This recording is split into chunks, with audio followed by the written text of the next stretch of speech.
ألف لام ميم. الله لا إله إلا هو الحي القيوم نزل عليك الكتاب بالحق مصدقا لما بين يديه وأنزل التوراة والإنجيل من قبل هدى للناس وأنزل الفرقان إن الذين كفروا بآيات الله لهم عذاب شديد والله عزيز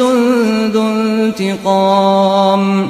إن الله لا يخفى عليه شيء في الأرض ولا في السماء هو الذي يصوركم في الأرحام كيف يشاء لا إله إلا هو العزيز الحكيم هو الذي أنزل عليك الكتاب منه آيات محكمات هن أم الكتاب وأخر متشابهات فأما الذين في قلوبهم زيغ فيتبعون ما تشابه منه ابتغاء الفتنة وابتغاء تأويله وما يعلم تأويله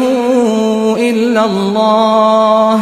والراسخون في العلم يقولون آمنا به كل من عند ربنا وما يذكر إلا أولو الألباب